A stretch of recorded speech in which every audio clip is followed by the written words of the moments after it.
Wasil Al-Samsudin. Syekh Wasil Al-Samsudin adalah sosok penyebar atau pensiar agama Islam yang berasal dari Baghdad. Beliau melintasi berbagai kepulauan sebelum tiba di Pulau Jawa.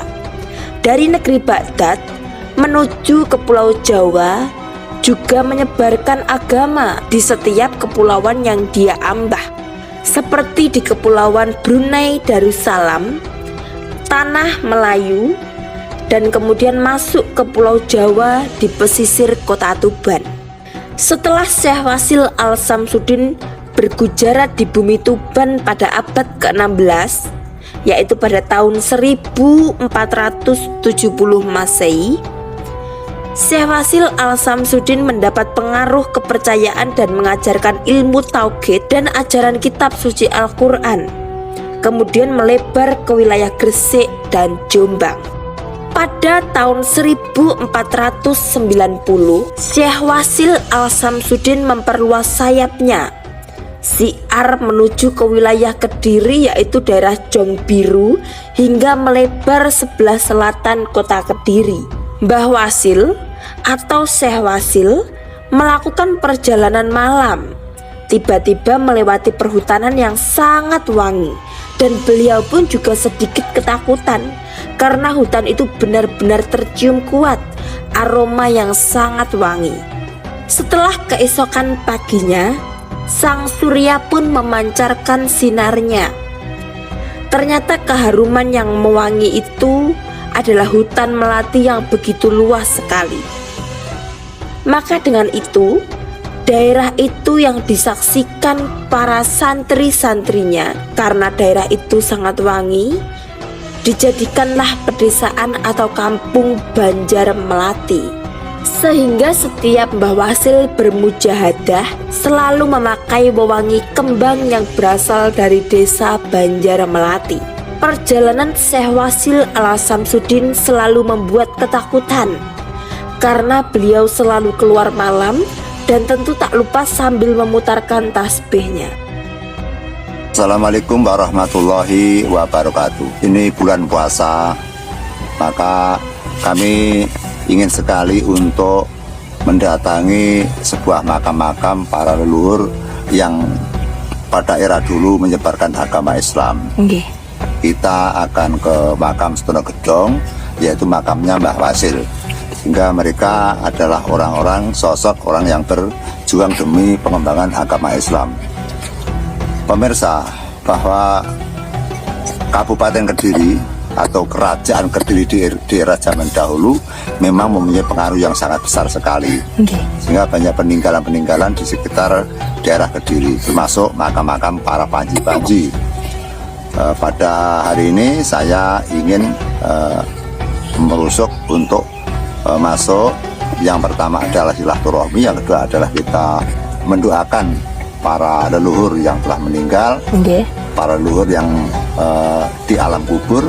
Semoga pada bulan puasa ini para leluhur bisa hidup dengan tenang, diterima di surganya Allah, kemudian dengan tentram, damai, dan menerima kenikmatan. Amin.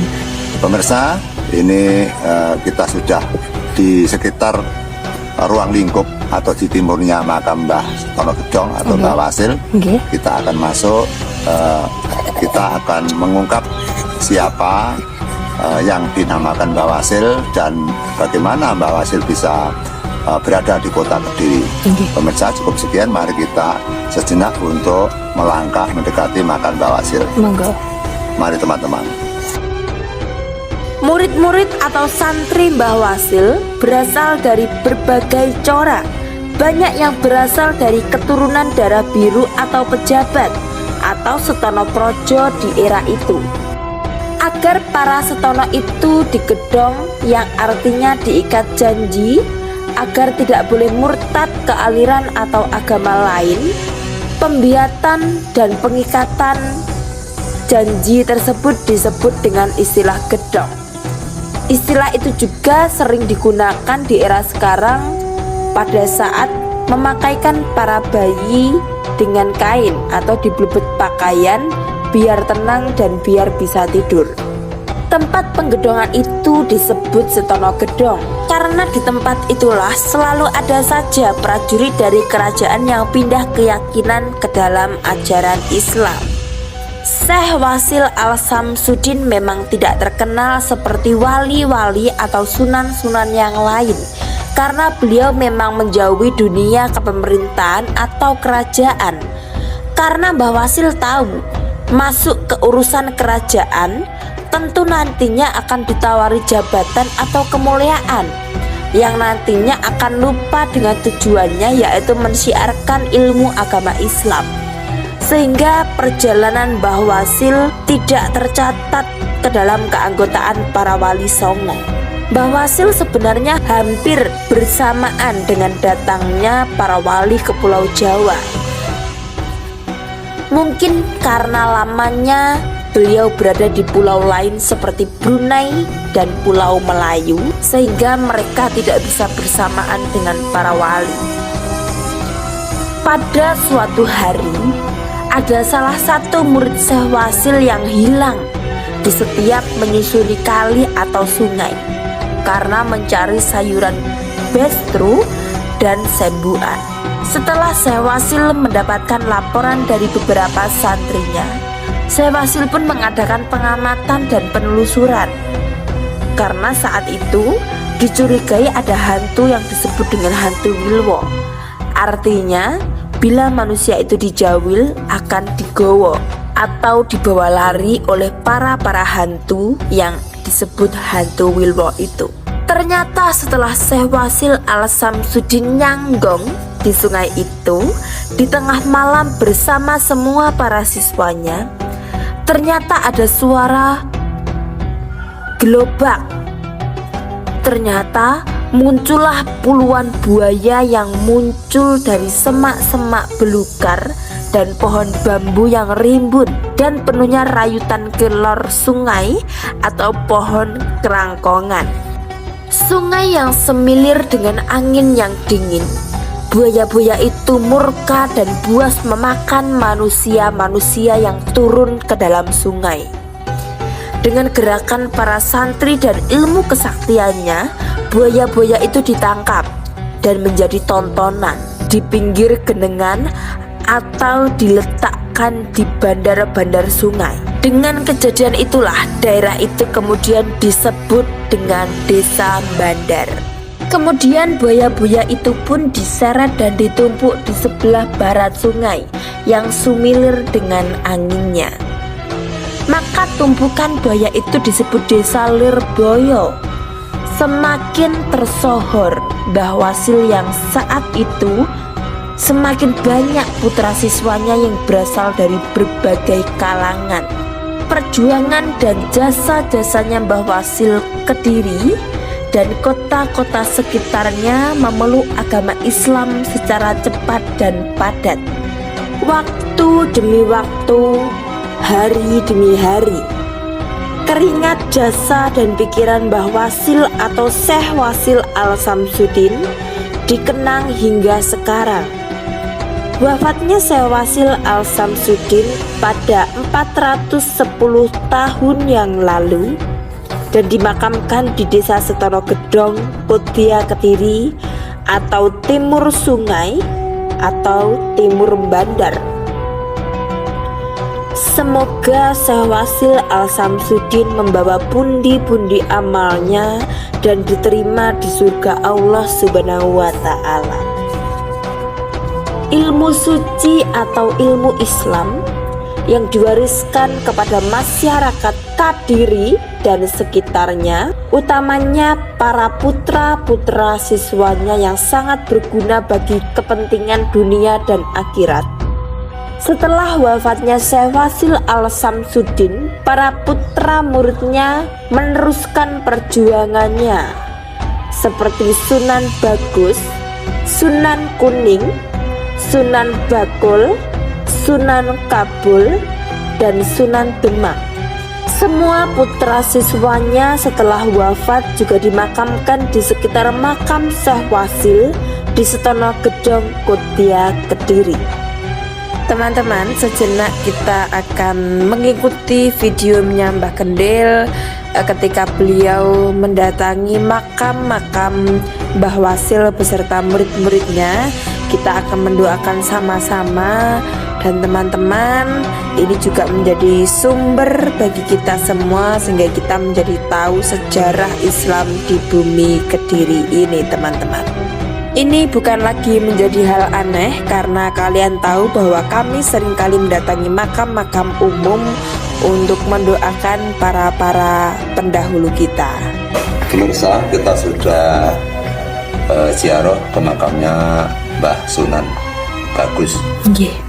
Ini makamnya Mbah Sunan Bagus yang mana mereka-mereka yang menjadi pahlawan-pahlawan penyebar Islam. Maka pada bulan puasa ini kami mendoakan semoga arwah-arwah para pejuang Islam ini ditempatkan surganya Allah dengan kenyamanan dan kedamaian. Allahumma sholli wa sallim.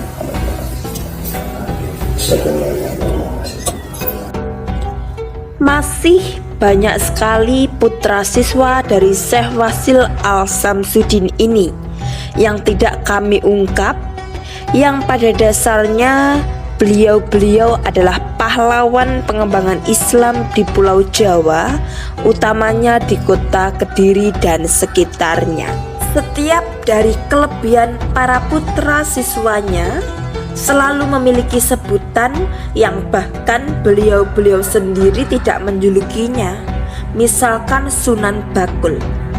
Di samping beliau adalah ahli di bidang agama, namun Sunan Bakul berhasil di bidang perdagangan di berbagai negara dan pulau, sehingga aset-aset hartanya hanya untuk pengembangan Islam dan untuk setia bertakwa kepada Allah Subhanahu wa Ta'ala. Sunan Bakul dikisahkan pintar dan ahli di bidang pernak-pernik permata perhiasan. Beliau hingga memiliki tempat atau pasar atau panti pembuatan perhiasan seperti cincin, kalung, gelang, monde, cemiti, dan aksesoris lainnya. Maka daerah atau pasar itu disebut dengan desa kemasan. Peradaban kota Kediri semakin terkenal dari rotasi ekonomi yang semakin membaik, maka semakin mudah untuk melebarkan sayap Islam karena sumber daya alam benar-benar terpenuhi dan lancar serta sukses. Teman-teman, jadi memang banyak perubahan yang ada di tempat ini. Banyak terjadi pemugaran-pemugaran yang pasti memiliki tujuan tertentu, seperti Paseban yang telah kami duduki bersama Mbah Kendil Jopo Montro. Di sini terdapat banyak sekali orang-orang dari berbagai macam daerah yang memiliki hajat atau niat untuk bertapa atau menyepikan diri. Jadi banyak sekali dari daerah-daerah yang sangat jauh, misalkan dari Sumatera, dari Kalimantan, dari Sulawesi, dan dari berbagai macam daerah-daerah yang jauh dari Kediri ini sendiri. Tapi karena terkenalnya Syekh Wasil Al-Samsudin sehingga tempat ini menjadi semakin tersohor, sehingga banyak sekali pendatang-pendatang yang berniat untuk menyepikan diri atau hanya sekedar untuk mendoakan para pendahulu kita semua. Jadi di makam ini Mbah Kendel juga menjelaskan kepada saya bahwa di sini yang boleh dimakamkan adalah para putra siswanya serta keturunan-keturunan dari Mbah Wasil atau Syekh Wasil Al-Samsudin itu sendiri. Jadi Mbah Kendel juga menjelaskan bahwa ini bukanlah makam umum, melainkan ini adalah makam para pendahulu kita, para penyebar agama Islam yang sangat berjasa di bumi Kediri dan sekitarnya ini. Ini juga bertepatan di belakang Masjid Agung. Jika dulu kita bisa melintasi Masjid Agung untuk memasuki makam ini, sekarang semakin memutar karena mungkin itu juga memiliki tujuan supaya tidak mengganggu aktivitas dari pondok di Masjid Agung, teman-teman. Ini juga menjadi bukti bahwa penyebaran agama Islam di Nusantara, khususnya di bumi Kediri ini, tidaklah melulu mudah. ada Islam langsung menyebar luas, langsung semua orang percaya, tidak. Melainkan juga sangat memerlukan jasa-jasa para pendahulu-pendahulu kita, jasa-jasa para leluhur-leluhur kita, sehingga Islam bisa semarak, Islam bisa tersohor, dan Islam bisa menyebar luas di bumi Nusantara ini adalah karena jasa-jasa para leluhur kita. Jadi teman-teman, kita mendatangi makam-makam seperti ini tidaklah musyrik, karena kita hanyalah satu penyembahan kepada Allah Subhanahu wa Ta'ala, dan ini hanyalah bentuk penghormatan kita terhadap para leluhur-leluhur kita yang sangat berjasa dalam kehidupan masa kini. Pemirsa, ternyata memang banyak sekali para leluhur yang telah meninggal di Setono Gedong ini, para pejuang-pejuang Islam, para penyebar-penyebar agama Islam, sangat banyak sekali, berpuluh-puluh bahkan beratus-ratus pemirsa, terbukti dari makam-makamnya yang benar-benar tua. Iya. Sehingga Islam berada di Indonesia yang seperti ini, hampir 90% rakyat Indonesia beragama Islam itu atas perjuangan para leluhur. Maka kita jalin persatuan di antara Muslim, satu Islam harus rukun, karena begitu susahnya para pahlawan agama yang mempersatukan seluruh rakyat Indonesia untuk memeluk agama Islam. Sehingga pejuang-pejuang Islam tidak sembrono, tidak semudah yang kita bayangkan, bahwa dia merelakan atas masa depannya, mereka merelakan atas cita-citanya hanya untuk mengembangkan, untuk berbakti pada Allah Ta'ala. Sudah para pahlawan pejuang-pejuang Islam benar-benar hanya menginginkan bahwa kita-kita ini sehendaknya untuk rukun, jika kita untuk mengamalkan atau beribadah atau bertakwa pada Allah itu tidak ada halangan atau tidak ada yang memusuhi atau tidak bermasalah. Yang paling penting sekarang adalah kita rukun dalam satu Islam, kita beribadah biar nyaman, biar nikmat, biar tidak ada masalah, biar tidak ada permusuhan dan pertikaian. Sehingga begitulah para pahlawan berjuang di wilayah Kediri saja sekian banyaknya pemirsa. Ini banyak sekali, ratus-ratusan. Banyak sekali. Yang ada di sini kan keluarganya para pahlawan Islam, gitu. Para pejuang Islam. Jadi ini kalau misalkan orang biasa dimakamkan di sini boleh nambah mbak? Harus keluarganya daripada para pejuang Islam. Kalau orang lain tidak boleh? Ya, ini bukan makam umum masalahnya. Ini kan Setono Gedong. Khusus untuk keluarga-keluarga besar pejuang-pejuang Islam. Kita nanti masuk ke situ, Pak.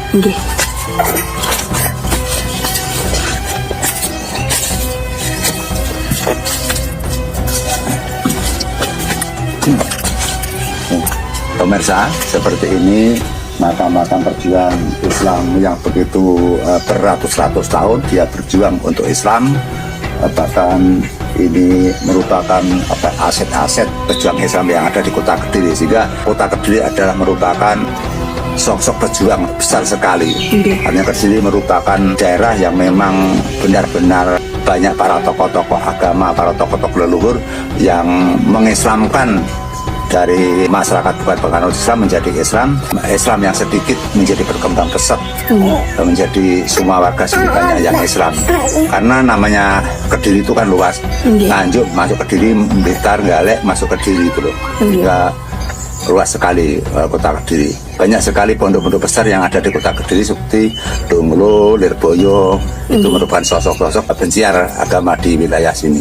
Kita memang sengaja bulan puasa ini kita masuk ke ziarah-ziarah para pejuang-pejuang Islam. Islam menjadi merajalela, menjadi banyak penganutnya itu karena dari para tokoh-tokoh leluhur.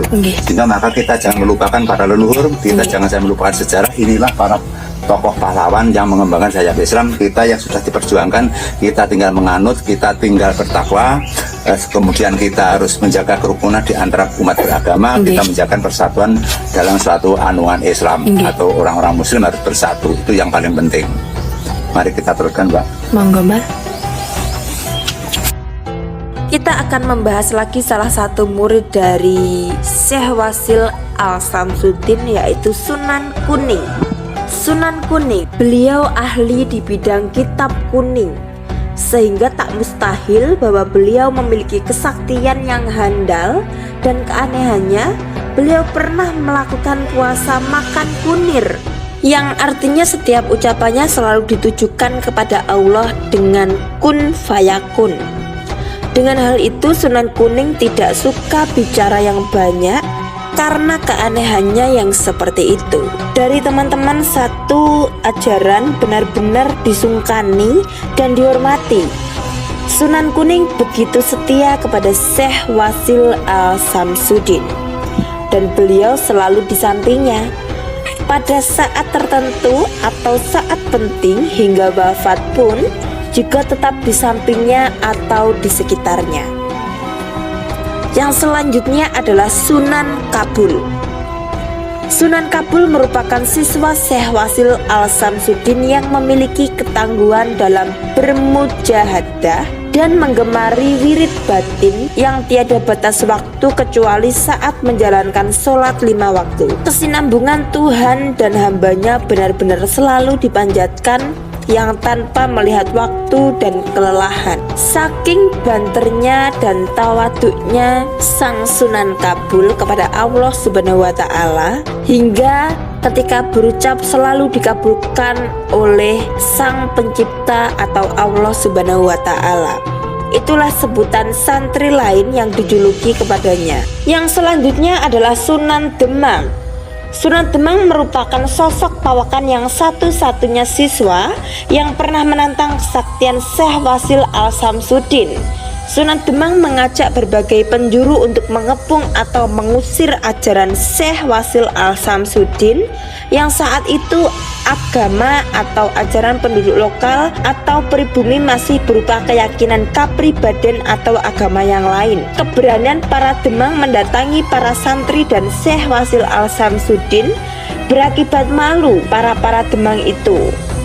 Dari perwakilan para Demang menyatakan adu kesaktian kepada Syekh Wasil Al-Samsudin dan seluruh rekan-rekan Demang mengaku kalah dan ingin belajar ilmu agama yang dikumandangkan oleh Syekh Wasil Al-Samsudin bersama murid-muridnya. Salah satu bukti Syekh Wasil hanya membuktikan memetik kelapa muda yang hanya memakai jemari telunjuk bahwa pohon kelapa yang tinggi dan kokoh pelan-pelan doyong dan rubuh rata dengan tanah, sehingga Syekh Wasil Al-Samsudin pun bisa dengan mudah memetik degan atau kelapa muda tersebut. Semua Demang terkesima. Ada sosok satu Demang yang sujud dan ingin berguru kepada Syekh Wasil Al-Samsudin.